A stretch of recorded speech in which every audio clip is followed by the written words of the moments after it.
بسم اللہ الرحمن الرحیم۔ نماز کے اوقات کے متعلق، نمازوں کے اوقات کے متعلق گفتگو جاری تھی۔ حضرت بریدہ رضی اللہ تعالی عنہ فرماتے ہیں کہ ایک شخص نے اوقات نماز کی بابت دریافت کیا تو نبی پاک صلی اللہ علیہ وآلہ وسلم نے ارشاد فرمایا کہ 2 دن کی نمازیں ہمارے ساتھ پڑھ۔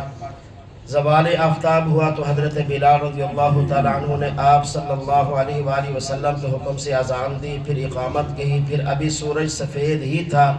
کہ حضرت بلال رضی اللہ تعالی عنہ نے آپ صلی اللہ علیہ وآلہ وسلم کے حکم سے عصر کی اذان و اقامت کہی، پھر غروب آفتاب پر مغرب کی اور غروب شفق پر عشاء کی نماز پڑھی۔ دوسرے دن حضرت بلال رضی اللہ تعالیٰ عنہ نے آپ صلی اللہ علیہ وآلہ وسلم کے ارشاد کے مطابق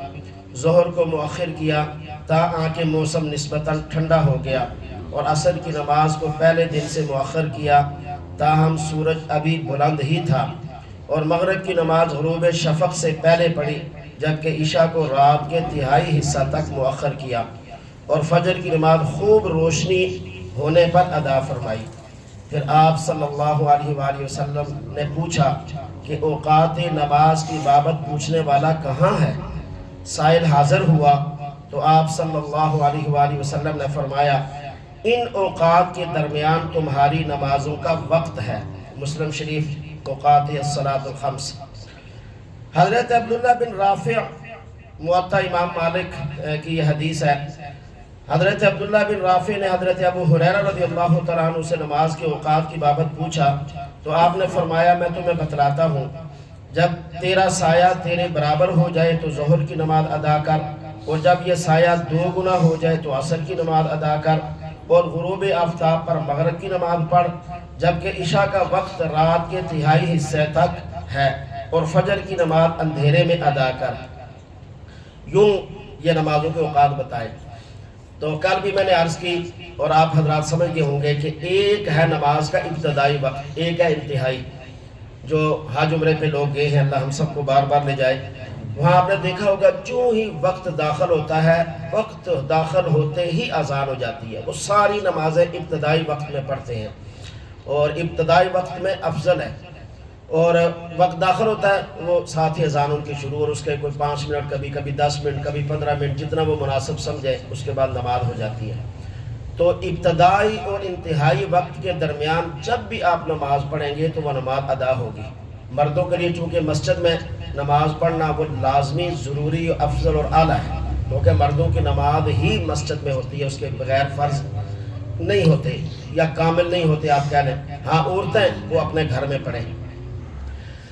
اب مسجدوں میں جو نمازیں ہوتی ہیں، اذانیں ہوتی ہیں، وہ انتظامی امور ہے، وہ ہے انتظامی امور۔ ہر مسجد میں اپنے انتظامی امور کے اعتبار سے نماز کا وقت جو ہے وہ فکس ہے۔ تو اس لیے کہیں سردیوں میں زور کی 1:30 بجے ہوتی ہے، پھر کہیں وہ جا کر انہیں میں 2:30 بجے ہوتی ہے، ہمارے ہاں 1:30 بجے، اور کئی جگہوں پہ 1:30 بجے ہی سارا سال رہتی ہے۔ اسی طرح باقی نمازوں کا بھی۔ فجر کے متعلق اندھیرے میں پڑھنے والی حدیث بھی موجود ہے، اور بالکل روشنی میں پڑھنے والی بھی موجود ہے۔ تو ہم الحمدللہ نماز میں اندھیرے والی حدیث پہ پورا مہینہ عمل کرتے ہیں، اور باقی 11 مہینہ جو ہے وہ اس پہ جو اسفروا بالفجر فإنه اعظم للأجر، نبی پاک صلی اللہ علیہ وسلم کی حدیث ہے کہ فجر کو خوب روشنی میں ادا کرو کہ یہ اجر کے اعتبار سے زیادہ ہے۔ اور ان دونوں کی وجہ کیا ہے کہ نمازیوں کا زیادہ شرکت کرنا۔ رمضان میں چونکہ سحری کے بعد اتنا ہی وقت دینا چاہیے کہ نمازی پھر سو نہ جائے، لگ سدھا کردیں پھر گئے 8 بج گئے، اور لگ سدھا کریں تو پہلے وہ مسجد میں وضو کر کے آ جائیں، وقت پہ نماز ہو، بعد میں جا کے پھر سو جائیں یا جو مرضی کریں اپنے معاملات۔ اور عام حالات میں چونکہ لوگوں نے اٹھنا ہوتا ہے دیر سے، اب سحری میں تو نہیں اٹھنا، اس لحاظ سے فجر کی نماز کو تھوڑا سا ڈیلے کیا جاتا ہے روشنی میں، تاکہ نمازی زیادہ شریک ہو، نمازی شرکت زیادہ کریں، یہ وجہ ہوتی ہے۔ اور حدیث میں یہ یعنی یہ لاجک بتائی گئی ہے کہ نمازی زیادہ آئیں، نمازیوں کے لیے آسانی سہولت ہو۔ تو فجر کی نماز میں اتنا وقت ہونا چاہیے کہ اگر خدا نہ خواستہ فجر کی نماز پڑھنے کے بعد پتہ چلا کہ یہ نماز ضائع ہو گئی، وضو ٹوٹنے سے یا وضو نہ ہونے سے امام کا یاد نہیں رہا، بعد میں یاد ہے، یا نماز میں کوئی اور ایسی ہو گیا معاملہ کہ نماز ختم ہوگی، بعد میں پتہ چلا کہ وہ نہیں ہے، تو پھر دوبارہ نماز صحیح طریقے سے ادا ہو جائے، اتنا وقت۔ تو ہم تقریباً آدھا گھنٹہ 28-30 منٹ سے 40 کے درمیان سارا سال ہم رکھتے ہیں۔ تو یہ دونوں صورتیں بالکل جائز و درست ہیں، دونوں حدیثوں پر عمل ہو جاتا ہے۔ اسی طریقے کے ساتھ نمازوں کے اوقات مکروہ بھی ہیں، کچھ ایسے اوقات جن میں نماز پڑھنی بعض اوقات میں حرام ہے اور بعض میں ناپسندیدہ ہے، مکروہ ہے۔ تو فجر کی نماز، اور یہ 5 اوقات ہیں جی، عام طور پر 3 گنے جاتے ہیں، اس سے پھر بات صحیح سمجھ نہیں آتی۔ 5 اوقات ہیں جن میں نماز مکروہ، کچھ میں نماز مکروہ تحریمی ہے، جیسے فجر کی نماز کے بعد سے سورج نکلنے تک نوافل پڑھنا مکروہ ہے، مکروہ تحریمی ہے نوافل پڑھنا۔ فجر کی جو وقت شروع ہوتا ہے، فجر کا وقت یعنی سحری کا وقت ختم ہوا، فجر کا داخل ہوا، فجر کی نماز نہیں نفل کو مکروہ کرتی، بلکہ فجر کا وقت نوافل کو مکروہ کرتا ہے، تو سورج طلوع ہونے تک۔ لیکن اس دوران فوت شدہ نمازیں پڑھ سکتے ہیں، سجدہ تلاوت کر سکتے ہیں، ٹھیک ہے، فوت شدہ نمازیں پڑھ سکتے ہیں۔ نمبر 2 ہے طلوع آفتاب سے اس کے بلند ہونے تک، یہ تقریباً 12 سے 15 منٹ ہے۔ طلوع آفتاب سے 2 منٹ پہلے سے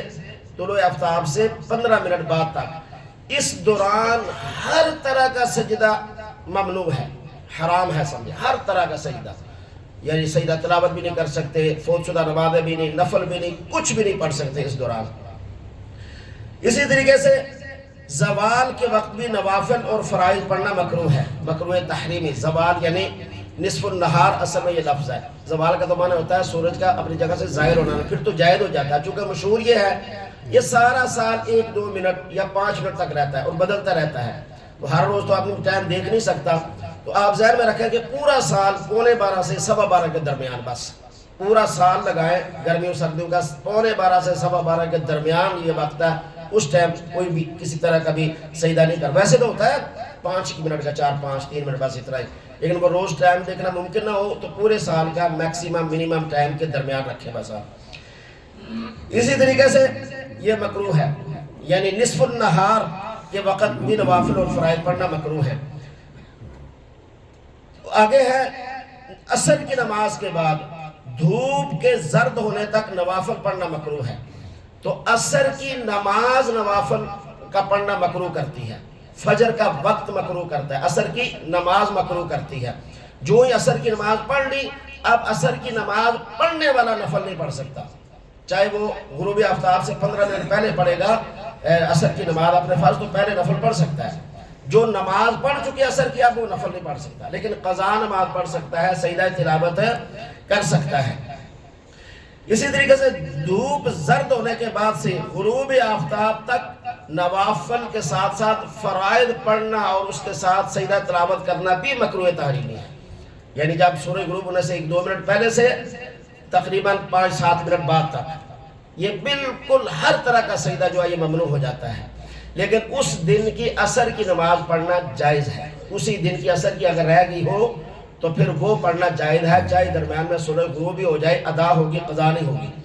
حضرت عمر سلمی رضی اللہ عنہ فرماتے ہیں کہ میں نے بارگاہ رسالت میں عرض کیا، اے اللہ کے نبی صلی اللہ علیہ وآلہ وسلم، مجھے ایسی چیز بتلائی ہے جو اللہ نے آپ صلی اللہ علیہ وسلم کو بتائی ہو اور مجھے معلوم نہ ہو، خاص طور پر نماز کے متعلق بتلائیے۔ آپ صلی اللہ علیہ وآلہ وسلم نے ارشاد فرمایا، صبح کی نماز پڑھ کر کوئی اور نماز پڑھنے سے رکے رہو تا آنکھ آفتاب طلوع ہو کر یعنی اوپر ہو جائے، چونکہ آفتاب شیطان کے 2 سینگوں کے درمیان طلوع ہوتا ہے اور اس وقت سورج پرست کفار اسے سجدہ کرتے ہیں۔ جب سورج کچھ بلند ہو جائے تو پھر نماز پڑھو، چونکہ ہر نماز بارگاہ الہی میں پیش کی جاتی ہے، البتہ جب نیزہ بے سایہ ہو جائے یعنی نصف النہار کے وقت تو نماز نہ پڑھو، چونکہ یہ جہنم کو دہکانے کا وقت ہے، اور جب سایہ بڑھنا شروع ہو جائے تو پھر نماز پڑھو، چونکہ نماز اللہ کے حضور پیش کی جاتی ہے۔ جب عصر کی نماز پڑھ چکو تو پھر دوسری نماز سے رک جاؤ تا آنکھ سورج ڈوب جائے، چونکہ سورج شیطان کے 2 سینگوں کے درمیان غروب ہوتا ہے اور اس وقت سورج پرست کفار سورج کو سجدہ کرتے ہیں۔ مسلم شریف حضرت ابو سعید خدری رضی اللہ تعالیٰ عنہ روایت کرتے ہیں، بخاری شریف کی روایت ہے کہ میں نے نبی پاک صلی اللہ علیہ وآلہ وسلم کو یہ فرماتے ہوئے سنا ہے، صبح کی نماز کے بعد آفتاب کے بلند ہونے تک اور کوئی نماز نہیں ہے، اور عصر کی نماز کے بعد غروب آفتاب تک اور کوئی نماز پڑھنا صحیح نہیں ہے۔ تو تو مزید احادیث کو بھی اگر اکٹھا کیا جائے، پوری احادیث کا خلاصہ میں نے بتا دیا کہ 5 اوقات جو ہیں ان میں یعنی 2 میں جو قضا نماز پڑھ سکتے ہیں، سجدہ تلاوت کر سکتے ہیں، اور 3 اوقات کے اندر نہ نفل نہ قضا نہ سجدہ تلاوت کچھ بھی نہیں پڑھ سکتے۔ اللہ ہمیں مسائل دینیہ سیکھ کر اس کے مطابق اعمال صالحہ کما حق کو بجا لانے کی توفیق نصیب فرمائے۔